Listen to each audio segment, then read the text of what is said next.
بسم اللہ الرحمن الرحیم۔ معزز ناظرین السلام علیکم۔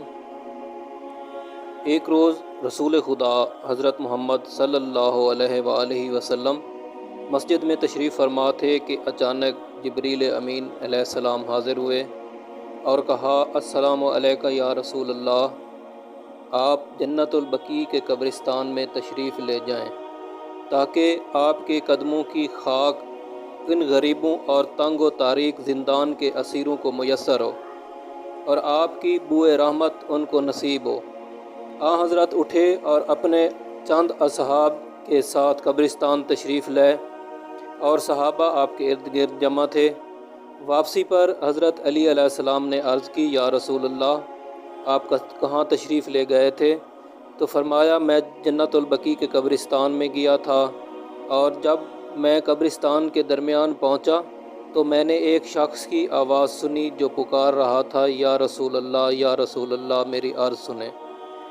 میں نے قبر پر کان رکھ کر آواز دی۔ اہل قبر نے اپنے عذاب اور اس کی وجہ بیان کی۔ قبر سے آواز آئی، اے شفیع عاصیان، میری ماں کی لعنت نے مجھے اس عذاب تک پہنچایا۔ پھر پکارا، الامان الامان یا رسول اللہ۔ حضرت نے حضرت بلال کو حکم دیا کہ اعلان کرو، مدینہ کے تمام لوگ بحکم رسول خدا قبرستان جنت البقیع میں اپنے مرحومین کی قبور پر جمع ہو جائیں۔ حضرت بلال نے اعلان کیا اور سارے لوگ قبرستان میں حاضر ہوئے۔ حضرت نے دیکھا کہ ایک کمر خمیدہ اور بوڑھی عورت عصا کے سہارے اسی قبر پر کھڑی ہے۔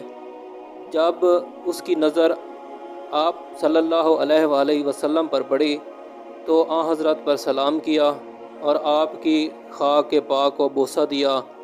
حضرت نے پوچھا، کیا اس قبر والا تیرا بیٹا ہے؟ عرض کی، جی ہاں، میرا بیٹا ہے۔ آپ نے فرمایا، تیرا بیٹا عذاب میں مبتلا ہے، اس کو عذاب سے نجات دے۔ اس ضعیفہ نے عرض کی، میں اس کو معاف نہیں کروں گی۔ فرمایا، کیوں معاف نہیں کرتی؟ عرض کی، میں نے اس کو شکم میں اٹھایا، دودھ پلایا، محنت کر کے اس کو پالا تاکہ میرے بڑھاپے کا سہارا بنے، مگر جوان ہو کر اس نے مجھے ہر قسم کے دکھ اور آزار دیے۔ حضرت نے فرمایا، اب تو ماں کی حیثیت سے راضی ہو جا تاکہ اس کو عذاب سے نجات ملے، مگر وہ نہ مانی۔ آپ نے دعا فرمائی، خدایا صاحب قبر کی آواز اس کی ماں کے کانوں تک پہنچا دے تاکہ اپنے بیٹے پر رحم کرے۔ پھر حضرت نے حکم دیا کہ تو اپنے بیٹے کی قبر پر کان رکھ کر سن، تیرا بیٹا کیا کہہ رہا ہے۔ اس ضعیفہ نے جب قبر پر کان لگایا اور بیٹے کی آہ و فغاں اور نالہ و فریاد سنی تو بے اختیار روتی ہوئی پکاری، یا رسول اللہ، میں اس آواز کو برداشت نہیں کر سکتی۔ آپ نے پوچھا، تو نے کیا سنا؟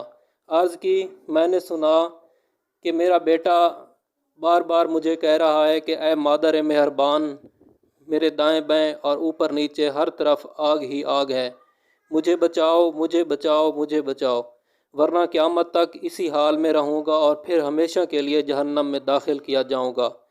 آپ نے فرمایا، تو نے بالکل درست سنا ہے۔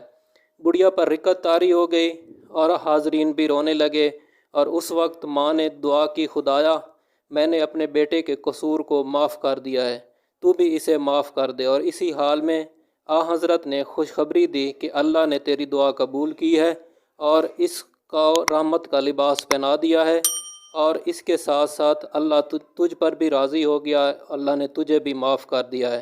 ناظرین، اگر ویڈیو اچھی لگے تو